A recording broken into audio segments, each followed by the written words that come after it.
Hello friends, ಇವತ್ತಿನ ಸಂಚಿಕೆಯಲ್ಲಿ ಏನಾಯಿತು ಅಂತ ನೋಡ್ಕೊಂಡು ಬರೋಣ ಬನ್ನಿ. ಯಾರಾದರೂ ಸಾಲ ಕೊಡೋದಕ್ಕೆ ಒಪ್ಕೊಂಡ್ರೆ ಜಗನ್ ಅಂತ ನಿರ್ಮಲಾ ಜಗನ್ ಹತ್ರ ಕೇಳ್ತಾರೆ. ಒಡಕ್ ಮಾಡ್ಕೆಗೆ ನೀರು ಸುರಿದ್ರೆ ಸೋರೋ ಥರ ನಮಗೆ ಸಾಲ ಕೊಟ್ಟರೆ ವಾಪಸ್ ಬರೋದಿಲ್ಲ ಅಂತ ಎಲ್ಲರೂ ಹಿಂದೆ ಸರಿತಿದ್ದಾರೆ ಅಂತಾರೆ ಜಗನ್. ಮತ್ತಿನ್ನೇನು ಮಾಡೋದು ಜಗನ್, ನಿನ್ನ ಕೈನಲ್ಲಿರೋ ಡಾಕ್ಯುಮೆಂಟ್ಸ್ ಯಾವುದು ಅಂತಾರೆ ಶಕುಂತಲಾ. ಬೇಲ್ ಕೊಡಿಸ್ಬೇಕಾಗಿರೋ ಟೈಮು ಮೀರಿ ಹೋಗ್ತಿದೆ, ಯಾರಾದರೂ ಶ್ಯೂರಿಟಿ ಕೊಡಲಿ. ನಮ್ಮ ಕಂಪ್ನಿ ಮ್ಯಾನೇಜರ್ ಅವರು ಬೇಲ್ ಶ್ಯೂರಿಟಿಗೋಸ್ಕರ ಬೇಕಾಗಿರೋ 20 ಲಕ್ಷನ ಆದರೆ ಅಂತಾರೆ ಜಗನ್. ಆದರೆ ಏನು ಚಿಕ್ಕು, ಅದೇನೇ ಆದರೂ ಪ್ರಾಬ್ಲಮ್ ಇಲ್ಲ, ನಮ್ಮೆಲ್ರಿಗೂ ಒಪ್ಪಿಗೆ ಇದೆ ನೋಡಿ. ಬೇಲ್ ಸಿಕ್ಕಿದ ಮೇಲೆ ಆ ಸಾಲನ ನಾನೇ ತೀರಿಸ್ತೀನಿ ಅಂತ. 20 ಲಕ್ಷದಷ್ಟು ದೊಡ್ಡ ಅಮೌಂಟ್ನ ಸುಮ್ಮನೆ ಹಾಗೆ ಯಾರೂ ಕೊಡೋಕೆ ರೆಡಿ ಇರಲ್ಲ ಅರ್ಜುನ್. ಅದಕ್ಕೆ ಗ್ಯಾರಂಟಿಗೆ ಈ ಮನೆನ ಅಡ ಇಡಬೇಕಂತೆ. ಅದಕ್ಕೆ ಬೇಕಾಗಿರೋ ಡಾಕ್ಯುಮೆಂಟ್ಸನ್ನೆಲ್ಲ ರೆಡಿ ಮಾಡಿಸ್ಕೊಂಡು ಬಂದಿದ್ದೀನಿ ಅಂತಾರೆ ಜಗನ್. ಅವರು ದುಡ್ಡು ಕೊಡ್ತಾರಲ್ವ ಜಗನ್ ಅಂತಾರೆ ನಿರ್ಮಲಾ. ಅದಕ್ಕೆ ನಾನು ಗ್ಯಾರಂಟಿ ಅದಕ್ಕೆ. ಎಲ್ಲರೂ ಈ ಡಾಕ್ಯುಮೆಂಟ್ಸ್ಗೆ ಸೈನ್ ಮಾಡಿದರೆ ಸಾಕು, ಮುಂದಿನದನ್ನು ನಾನು ನೋಡ್ಕೋತೀನಿ ಅಂತಾರೆ ಜಗನ್. ಅತ್ತೆ ಒಂದು ನಿಮಿಷ, ನಾನು ಚಿಕ್ಕ ಮಾವ ಡಾಕ್ಯುಮೆಂಟ್ಸ್ನ ಒಂದ್ಸಲ ಓದ್ಬೋದಾ ಅಂತಾಳೆ ಭಾರ್ಗವಿ. ಖಂಡಿತ ಓದು ಭಾರ್ಗವಿ, ನಿನ್ನ ಒಪಿನಿಯನ್ ಸಿಕ್ಕಿದ್ರೆ ಅದಕ್ಕಿಂತ ಹೆಚ್ಚಾಗಿ ನಾನೇನೋ ಮೋಸ ಮಾಡ್ತಿದ್ದೀನಿ ಅನ್ನೋ ಡೌಟು ನಿಮ್ಮ ಮನಸ್ಸಲ್ಲಿ ಉಳಿಬಾರ್ದಲ್ವಾ ಅಂತಾರೆ ಜಗನ್. ಆಗ ಅರ್ಜುನ್, ಭಾರ್ಗವಿ ನಮ್ಮನೆಯವ್ರ ಮೇಲೆ ಅನುಮಾನ ಪಡ್ತಿದ್ದೀರಾ ಅಂತಾನೆ. ಇಲ್ಲ ಪಾರ್ಥ, ಅದು ಯಾವುದಾದ್ರೂ ಡಾಕ್ಯುಮೆಂಟ್ಸ್ಗೆ ಸೈನ್ ಮಾಡೋಕ್ಕೂ ಮೊದಲು ಒಂದು ಸಲ ಓದಬೇಕಲ್ವಾ, ಅದಕ್ಕೆ ಚೆಕ್ ಮಾಡೋಣ ಅಂತ ಅಂದ್ಕೊಂಡೆ ಅಷ್ಟೇ ಅಂತಾಳೆ ಭಾರ್ಗವಿ. ಅದನ್ನೇ ಡೌಟು ಅನ್ನೋದು. ಡ್ಯಾಡ್ನ ಉಳಿಸ್ಕೊಳ್ಳೋದಕ್ಕೆ ಚಿಕ್ಕು ಇಷ್ಟೆಲ್ಲ ರಿಸ್ಕ್ ತಗೋತಿದ್ದಾರೆ. ಅದು ಅಲ್ಲದೆ ಅವ್ರ ವರ್ಕ್ ಪ್ಲೇಸಲ್ಲಿ ಸಾಲನೂ ಕೇಳ್ಕೊಂಡು ಬಂದಿದ್ದಾರೆ. ಅವ್ರು ಮಾಡ್ತಾ ಇರೋ ಸಹಾಯಕ್ಕೆ ಥ್ಯಾಂಕ್ಸ್ ಹೇಳೋದು ಬಿಟ್ಟು ಹೀಗೆ ಡೌಟ್ ಪಟ್ಟು ಅಷ್ಟಕ್ಕೂ ಅವ್ರ ಮೇಲೆ ಆರೋಪ ಮಾಡೋ ಅರ್ಹತೆ ನಿಮಗಿದೆಯಾ ಭಾರ್ಗವಿ? ಆ ಸ್ಥಾನನ ನೀವು ಯಾವತ್ತಾದರೂ ಉಳಿಸ್ಕೊಂಡಿದ್ದೀರಾ ಅಂತಾನೆ ಅರ್ಜುನ್. ಪರವಾಗಿಲ್ಲ ಅರ್ಜುನ್, ಭಾರ್ಗವಿ ಸಮಾಧಾನಕ್ಕೆ ಒಂದ್ಸಲ ಓದಲಿ ಬಿಡು ಅಂತಾರೆ ಜಗನ್. ನೀವು ಸುಮ್ಮನಿರಿ ಚಿಕ್ಕು, ಇಲ್ಲಿ ಯಾರು ನಮ್ಮವರು ಯಾರು ನಮ್ಮವರಲ್ಲ ಅಂತ ಎಲ್ರಿಗೂ ಗೊತ್ತು. ಫೈಲ್ ಕೊಡಿ ಚಿಕ್ಕು, ನಾನೇ ಫಸ್ಟ್ ಸೈನ್ ಮಾಡ್ತೀನಿ ಅಂತ ಫೈಲ್ನ ತಗೊಂಡು ಎಲ್ಲರನ್ನ ನೋಡ್ತಾನೆ ಅರ್ಜುನ್. ಈಚೆ ಶಕ್ತಿ JP ಹತ್ರ ಫೋನಲ್ಲಿ, ಕೊನೆಯದಾಗಿ ನಿನಗೆ ಏನು ಹೇಳಬೇಕು ಅಂತ ಅನ್ನಿಸ್ತಿಲ್ವ JP ಅಂತಾರೆ. ನಿನ್ನ ಹತ್ರ ಮಾತಾಡೋಕ್ಕೆ ಏನೂ ಉಳಿದಿಲ್ಲ, ನನ್ನನ್ನು ಮುಗಿಸ್ಬಿಟ್ಟೆ ಅಂತ ನಿಮ್ಮ ಈ ಕ್ರೂರತನಕ್ಕೆ ನನ್ನ ಸೊಸೆ ಉತ್ತರ ಕೊಡ್ತಾಳೆ ಅಂತಾರೆ JP.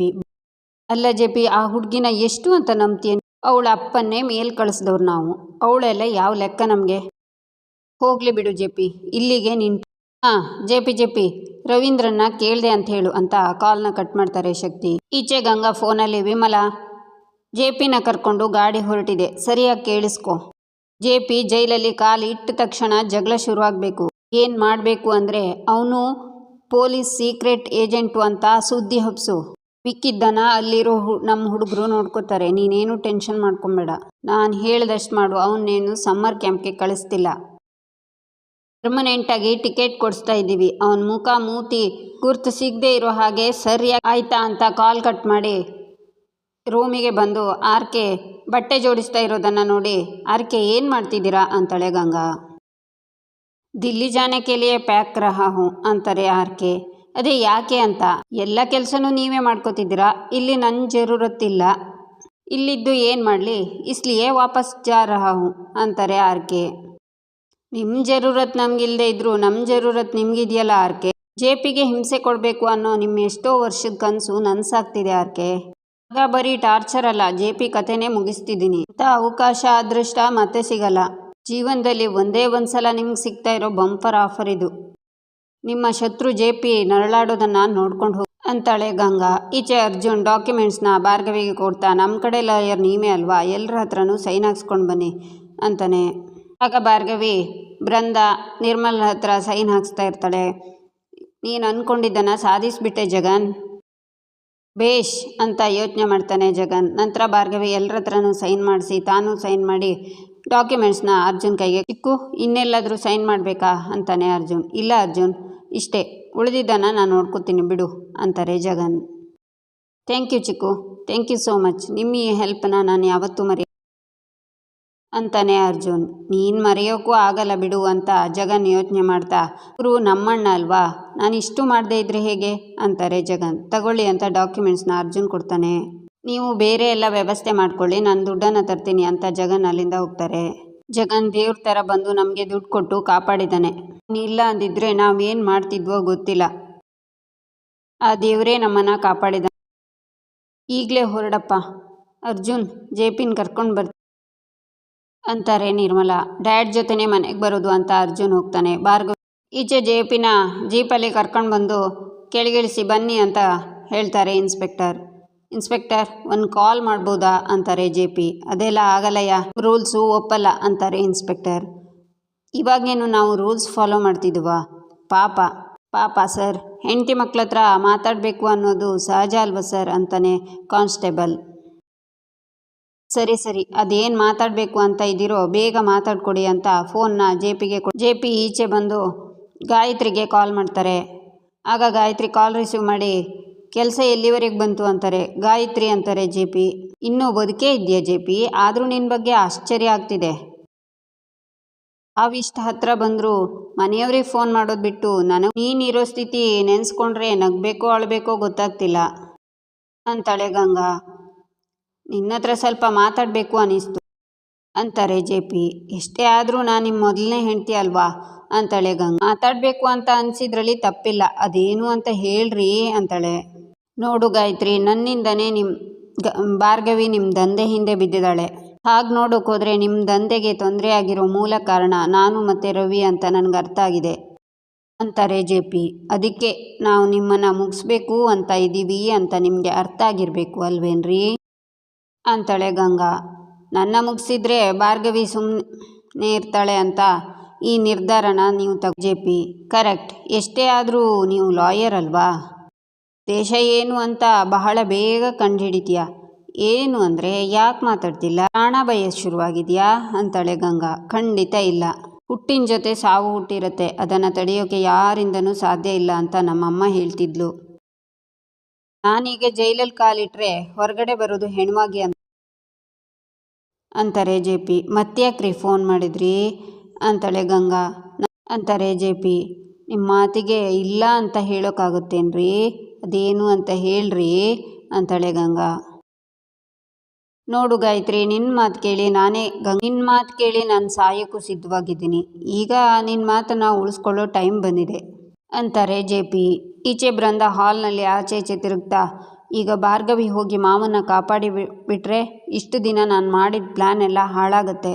ನಮ್ಮ ಅತ್ತೆ ಗಾಯತ್ರಿ ಗಂಗಾ ಮನೆ ಕೊಡ್ತೀನಿ ಅಂದಿದ್ದು ಕನಸಾಗುಳಿಯುತ್ತೆ. ಏನು ಮಾಡಲಿ ಇವಾಗ ಅಂತ ಈಚೆ ಬಂದು ನಿರ್ಮಲಾ ದೇವರಿಗೆ ಕೈ ಮುಗಿತಾ ಕೂತಿರೋದನ್ನು ನೋಡಿ, ದೇವರೇ ಬೇಜಾರು ಮಾಡ್ಕೋಬೇಡ, ನಾಳೆ ನೀನು ಕೇಳಿದ್ದೆಲ್ಲ ನನಗೆ ಕೊಟ್ಟರೆ ನಾನು ನಿನಗೆ 1 ಅಲ್ಲ 10 ತುಪ್ಪದ ದೀಪನ ಹಚ್ತೀನಿ.